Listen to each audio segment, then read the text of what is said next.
Bon matin, mes belles guerrières. Oui, encore mercredi. Comment a été votre semaine? J'espère que vous avez passé une bonne semaine. Puis moi, cette semaine, j'étais en vacances avec mon mari, puis j'ai reçu la sœur de mon mari et son mari pendant 2 jours.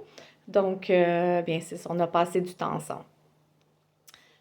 Ce matin, le sujet est c'est plutôt la question que je vais vous demander. As-tu un déficit d'amour? On dit un déficit ou un manque d'amour. Si tu ne le sais pas, guerrière, je vais te donner des indices. Un déficit d'amour, c'est un besoin qui n'est pas rempli. Et si Dieu ne remplit pas ce besoin-là, les personnes alentour vont subir les conséquences.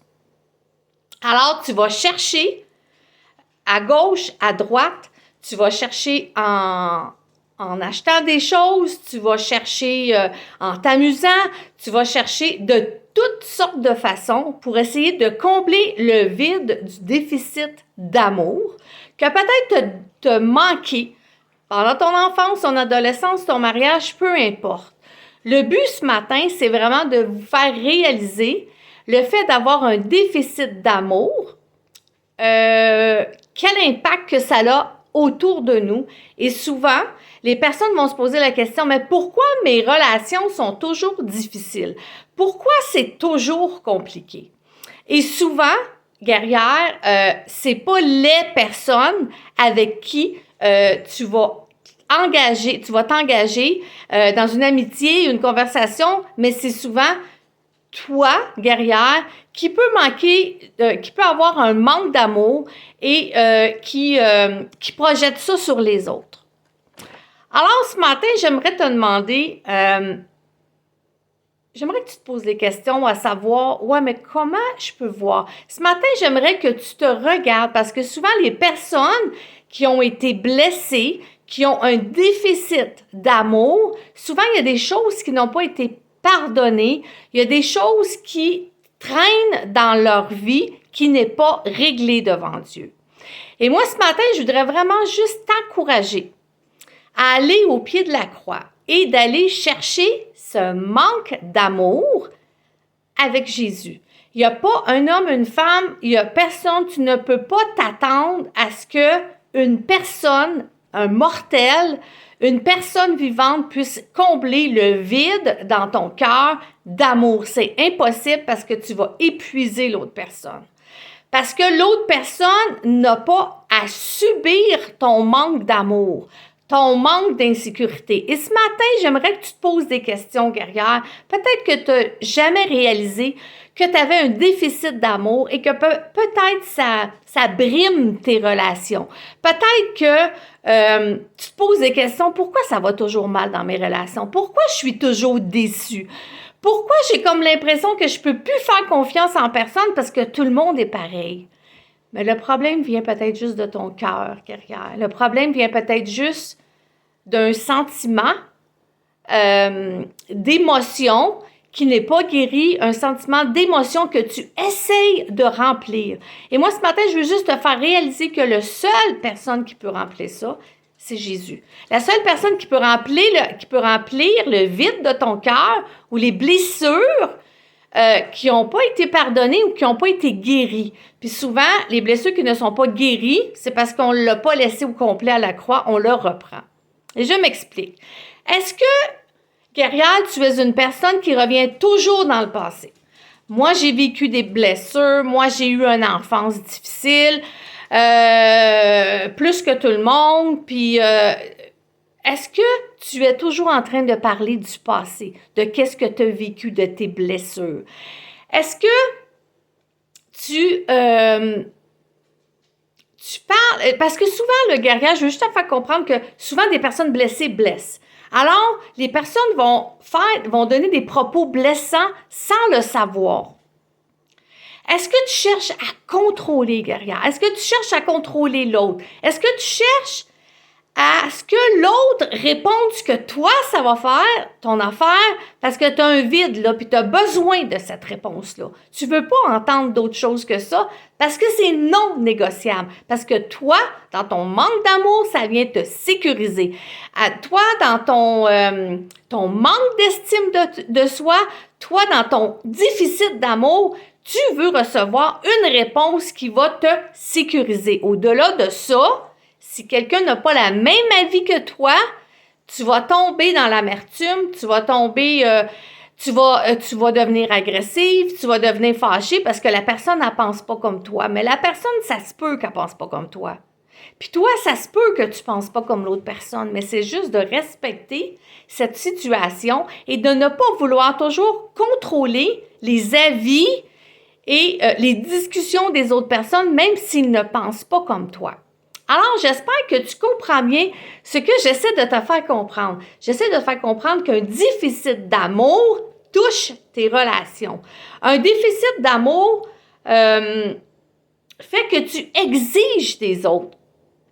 Tu deviens une personne autoritaire, tu deviens une personne qui condamne et tu deviens une personne qui juge parce que la personne ne pense pas comme toi, parce que ça ne rentre pas dans tes cordes.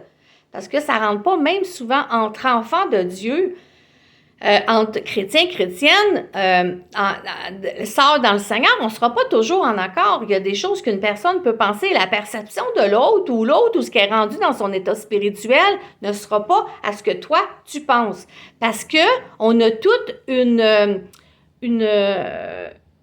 évolution spirituelle et il y en a qui vont évoluer plus rapidement, puis il y en a qui vont évoluer moins rapidement. Mais c'est de respecter où la personne est et non de vouloir la contrôler, mais de lui expliquer avec amour pourquoi tu penses différemment et d'accepter que l'autre pense différemment. Accepter et ne pas contrôler les pensées et les émotions de l'autre, ce que l'autre peut penser. Parce que devant Dieu, guerrière, c'est pas beau, c'est pas quelque chose de beau. Et tu rentres dans une confrontation, tu rentres peut-être dans une médisance, tu peux rentrer dans un jugement et ça fait pas partie de l'amour de Christ. Alors ce matin, je te pose encore la question, as-tu un déficit d'amour? Et j'aimerais, à la lumière de la parole, dans la 1 Corinthiens 13. Donc, 1 Corinthiens, c'était 13, versets 4 à 17. Le chapitre 13, dans le Nouveau Testament, parle de l'amour. C'est le chapitre de l'amour. Moi, je vous encourage, ceux qui peut-être ne sont pas habitués d'ouvrir leur parole ou de lire leur parole, d'aller voir 1 Corinthiens, Nouveau Testament, chapitre 13, le lire au complet. C'est le chapitre de l'amour. Et je vous dis que quand on se met à lire ça, on se dit « Ouch! Je suis vraiment dans le champ souvent. Je suis vraiment dans le champ souvent. » Alors, c'est bon à relire et à relire. Fait que donc, j'aimerais lire avec vous 1 Corinthiens 13, verset, moi je suis allée 4 à 7. Le plus stratégique qui nous touche le plus. Alors, la charité est patiente. Dans plusieurs versions, ça va être l'amour. Fait qu'on peut le remplacer par l'amour. La charité est patiente. L'amour est patiente. Elle est pleine de bonté. L'amour n'est point envieuse. L'amour ne se vante point. Elle ne s'enfle point d'orgueil. Elle ne fait rien de malhonnête. Elle ne cherche point son intérêt. Elle ne s'irrite point. Elle ne soupçonne point le mal. Elle ne se réjouit point de l'injustice, mais elle se réjouit de la vérité. Elle excuse tout. Ouf! Elle croit tout. Elle espère tout. Elle supporte tout. La charité ne périt jamais. Les prophéties prendront fin, les langues cesseront, la connaissance disparaîtra. Car nous connaissons en partie et nous prophétisons en partie. Mais quand ce qui est parfait sera venu, ce qui est parfait disparaîtra. Lorsque j'étais enfant, je parlais comme un enfant, je pensais comme un enfant, je raisonnais comme un enfant. Lorsque je suis devenue homme ou femme, j'ai fait disparaître ce qui était de l'enfant. Aujourd'hui, nous voyons au moyen d'un miroir, d'une manière obscure, mais alors nous verrons face à face. Aujourd'hui, je connais en partie, mais alors je connaîtrai comme j'ai été connue. Maintenant donc, ces 3 choses demeurent. La foi, l'espérance, l'amour. Mais la plus grande de ces choses, c'est l'amour. Alors, le fait que tu as l'amour et que ton cœur n'a pas de déficit, bien, selon la parole de Dieu, tu vas supporter la personne qui n'est pas en accord avec toi. Tu ne soupçonneras pas le mal sur elle. Parce que quand on a un déficit d'amour ou une dépendance affective, mais même sans aller aussi loin, un déficit d'amour, on est porté à aller toujours vers l'autre et ne pas se regarder soi-même. Oui, mais elle pense de telle façon. Oui, mais elle... Et ça crée tellement de jugement, guerrière. Mais c'est un manque d'amour et ça fait partie du pardon. Ça fait partie du déficit d'amour. Guerrière, rentre en toi. Va voir dans ton cœur et pose-toi la question, je suis comme ça? Je suis de même? Je suis la personne quand l'autre n'est pas en accord avec moi que je vais me fâcher, que je vais garder une rancune, que je pardonnerai pas à cette personne-là. Je parlerai plus à cette personne-là.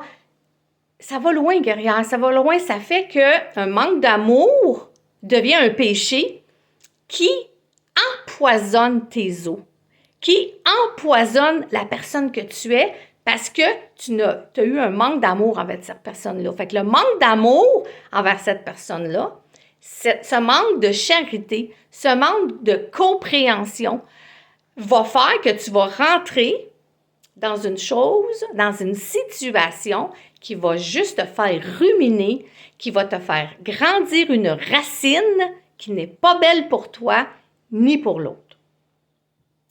Puis moi, j'aimerais, tu sais, j'ai souvent parlé du pardon. Moi, je voudrais juste te dire, guerrière, que le pardon ne signifie pas que la blessure sera minimisée. C'est ça qu'il faut que tu comprennes. Oui, mais elle m'a fait mal, je ne veux pas y pardonner. Non, libère-toi. Libère-toi, libère-toi. Tu empoisonnes la vie de cette personne-là en la liant et tu empoisonnes ta vie. Laisse-la libre. C'est ton émotion, c'est toi qui as créé ça à cause de ta blessure. Tu as le droit de dire non à ça. Oui, mais moi, j'ai été blessée. Oui, mais moi, je souffre. Oui, mais moi, j'ai vécu une vie difficile. Oui, mais moi, je mérite pas ça. Personne ne mérite ça, guerrière. Joue pas à la victime. Entre pas dans la victime. Ce matin, j'étais peut-être un peu dure, guerrière, parce qu'il y a tellement de personnes, d'hommes ou de femmes, qui rentrent dans ça et qui se demandent après pourquoi ils n'ont pas la bénédiction de Dieu. Pourquoi Dieu n'agit pas ou pourquoi Dieu ne se sert pas d'eux et pourquoi toutes les portes sont fermées. Bien, guerrière, tant que tu ne seras pas capable de contrôler cette situation-là, ta situation de cœur, qui est vraiment là dans ton cœur en premier, ce déficit d'amour, bien, il n'y a rien qui va bien aller alentour. Il n'y a rien qui va bien aller parce que tu n'es pas capable de te gérer. Tu n'es pas capable de te gérer, guerrière. Tu n'es pas capable de gérer ce déficit d'amour. Tu vas tout de suite perdre le contrôle. Tu vas avoir un manque de maîtrise de soi. Ça l'apporte tellement de choses, guerrière. Puis pense-y, regarde à toi. Ça l'apporte tellement de choses. Quand on fait le choix de dire « Elle m'a blessé, puis je suis pas d'accord, puis je vais lui faire payer pour, dans le fond. » Alors moi, il y a une phrase qui m'a touchée, que j'ai vue dans l'étude, parce que j'étais fouillée un peu, c'est sûr, là-dessus. Puis il y a une phrase que j'ai vue qui m'a particulièrement touchée, puis j'aimerais vous la partager, qui dit « Si tu te... » Hein? Ah oui, si tu te concentres sur ta blessure, alors tu continueras à souffrir. C'est sûr et certain. Et tu vas aller encore plus loin dans tes émotions qui va faire que tu vas t'enfoncer toujours. Si tu te focalises sur la leçon que ça va te donner, tu continues de grandir. Tu continueras de grandir. Et c'est ça. Tant que tu vas aller dans ton cœur avec « Ouais, mais moi, je ne supporte pas. Moi, il m'a fait mal. Moi, je suis blessée. Moi, mon cœur est touché. Moi, ci, moi, ça. » Oui, il faut que tu la vives, ta blessure. Ça, puis je le répète souvent. Il faut que tu la vives, guerrière. Je ne dis pas de vivre tes émotions. Je dis de vivre tes émotions intensément. C'est ça la problématique. Intensément que tu rentres dans une méchante galère pour ta vie. Puis souvent, l'autre, là, personne qui est concernée n'est même pas au courant. C'est toi tu te fais juste mal à toi, juste à toi. L'autre personne, là, souvent, elle ne sera jamais au courant. Fait que la seule personne, c'est que là, tu deviens fâché. Le comportement avec ton mari, tes enfants est différent. Ça touche tes relations. Tu perds ta bénédiction. Tu n'es plus bien dans ton cœur. Ça apporte tellement de choses, guerrière, mais tellement de choses négatives. Alors, moi, je te dis, n'empoisonne pas ta vie à cause d'un manque d'amour, d'un déficit d'amour dans ta vie. Règle tes choses, guerrière. Parce qu'il y a trop de choses dans la sphère de ta vie, puis je le répète et je le répète et je le répéterai jamais assez, parce que c'est continuellement ce que je vois dans la vie des femmes. Les femmes mettent, puis les femmes et les hommes, là, je parle, parce que moi, je fais affaire avec, au niveau pastoral, beaucoup avec les femmes. Alors, je vois toujours quelque chose qui revient. Quelque chose qui revient, hein? Il y a des personnes qui viennent me voir aussi, puis les conjoints, les enfants, c'est des personnes qui sont brisées puis qui brisent les autres. Fait que regarde à toi, règle ton problème à toi, regarde à toi et ne fais pas le miroir avec une autre personne. Si tu as des choses à régler dans ton cœur,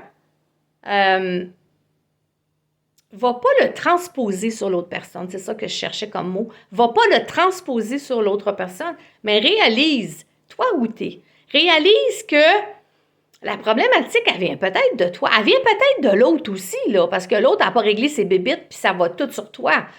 Et ça c'est une autre affaire. Cette personne-là n'a pas réglé ses bébites. Mais si cette personne-là, c'est une personne qui est proche de toi, puis qui n'a pas réglé ses bébites, puis qui est dans cette situation-là, bien, encourage-le à les régler. Encourage-le à lui dire peut-être que tu as un manque, peut-être un déficit d'amour, puis je suis là pour t'aider. Et moi, ce matin, c'est ce que je fais. Je vous aide et vous pouvez le faire avec quelqu'un d'autre. Quand vous allez réaliser et quand ce sera guéri ou tout simplement si vous n'avez pas ce déficit-là, bien, vous pouvez communiquer à d'autres personnes. Des fois, vous pouvez voir que quelqu'un a une problématique dans sa vie puis que ça revient toujours. Bien, vous pouvez, dans l'amour de Christ, lui enseigner. C'est passer au suivant. Ce que j'enseigne, ce que Dieu me donne, par l'intelligence, par le Saint-Esprit, moi, je vous le présente parce que Dieu me demande de le faire, puis c'est pas Suzanne, je suis juste un instrument. Puis vous, après, vous prenez ce trésor-là que Dieu donne au départ, et vous pouvez aussi le partager avec d'autres, avec plein d'amour, par exemple, guerrière, hein? Pas avec t'as un problème de déficit amoureux. Non, peut-être avec amour en disant, peut-être que tu as été une personne qui a été blessée. Peut-être que tu as des grandes choses qui n'ont pas été réglées ou des blessures qui n'ont pas été guéries. Tu as peut-être un déficit d'amour qui te rend là. Et c'est toujours avec amour parce que là, on parle d'amour, guerrière. Quand vous exhortez les autres, vous reprenez les autres, vous encouragez les autres, il faut que ce soit fait dans l'amour et non dans le jugement. Alors, c'était ce que j'avais à cœur parce que trop souvent, les gens ont des problèmes qui impactent leur vie et ne réalisent pas que le problème, ça peut être eux. Alors, j'espère que ça a parlé à votre cœur, que vous avez bien compris ce que je voulais vous transférer, vous transmettre. Alors, guerrière, on est rendu à 18 minutes, ça passe vite, j'avais plein de choses encore. C'est ça, il faut que j'arrête, il faut compris. J'ai tellement de choses à vous dire, puis ça m'encourage, puis ça me bénit tellement de voir comment Dieu parle, tantôt d'une façon, tantôt de l'autre. Et je trouve ça merveilleux parce que vous allez pouvoir prendre ces outils-là que je vous offre de la part de Dieu pour pouvoir aider d'autres personnes. Et c'est ça le but de ces capsules-là. Le but des capsules, c'est d'apprendre à connaître Christ davantage, mais aussi de prendre ce bagage-là de vie, le bagage de tous les jours, et essayer de comprendre les comportements des autres. Puis, moi, je vous dis, la plus grande chose, c'est l'amour. Et quand on aura l'amour de Christ, comme dans 1 Corinthiens 13 nous dit, on va régler beaucoup de choses, guerrière. Amen. Alors, on prie. Alors, Dieu, Père éternel, Seigneur, ce matin, cette semaine, tu m'avais montré, Seigneur, sur le déficit de l'amour, Seigneur, les conséquences que ça donne sur les autres, Seigneur, que souvent ça brise des vies, hein? Ça brise des vies sur des situations qui n'est pas réglées et qui est transférée sur l'autre personne, Seigneur, qui n'a rien à voir là-dedans, Seigneur. C'est des blessures que l'autre personne va dire quelque chose et que la personne va le prendre directement quand ça n'a rien à voir, ou ce que la réalité des deux personnes ne sont vraiment pas les mêmes, Seigneur. Que l'autre personne va répondre une banalité peut-être pour elle et que l'autre personne le reçoit comme un coup de poignard ou une épée, Seigneur Jésus, ou une flèche, Seigneur. Alors, Seigneur, je veux vraiment que tu viennes toucher, Seigneur, les cœurs des guerrières, afin que les guerrières puissent développer l'amour, Seigneur. Mais aussi puissent aller voir, Seigneur, peut-être une problématique qui fait qu'ils ont de la misère à gérer leurs émotions. Qu'ils ont de la misère, Seigneur, à avoir la maîtrise de soi, Seigneur. Et la maîtrise de soi, c'est un fruit de l'esprit, Seigneur. Alors, Seigneur, tu puisses les aider à ce qu'ils puissent aller puiser au pied de la croix. Aller te demander pardon, Seigneur, s'il y a des choses qui n'ont pas été dites ou des choses qui reprennent tout le temps. En parlant du passé, Seigneur, qu'ils puissent guérir une fois pour toutes, Seigneur, toutes les blessures du passé, afin de ne pas transmettre, Seigneur, ces blessures sur d'autres personnes, Seigneur. Parce qu'on le sait, Seigneur, qu'une personne blessée blesse quand c'est pas réglé et guéri. Alors, Seigneur, que ces guerrières puissent aller puiser en toi l'amour, ce déficit-là, puisse pas aller le chercher sur quelqu'un d'autre, Seigneur, mais à toi seul, parce que toi seul peux remplir ce déficit-là. Toi seul peux combler cet amour-là, Seigneur, qu'aucun humain pourra faire, Seigneur. Parce que, Seigneur, tu es un Dieu, Seigneur, d'amour, Seigneur. Alors, Seigneur, je te prie de toucher les guerrières cette semaine, de les aider dans leur cheminement, de les aider à avoir une maîtrise de soi dans toute situation, qu'ils puissent le pratiquer, Seigneur. Au nom de Jésus, soyez bénis, mes guerrières. Amen. Amen. Je vous aime. Fait que, je vous aime, mes guerrières d'amour. J'espère que ça vous a aidé encore cette semaine. Alors, on lâche pas, on persévère. Je sais que c'est pas toujours facile, la vie chrétienne. C'est pas toujours facile, la vie. Il y a des combats. Mais on la gagne à la croix, puis tes combats, va les mettre à la croix. Va les mettre à la croix. Et surtout, n'oublie pas d'aller voir le déficit de ton cœur pour ne pas briser les relations alentour de toi. Je vous aime. On se voit la semaine prochaine. Dieu voulant. Bye bye.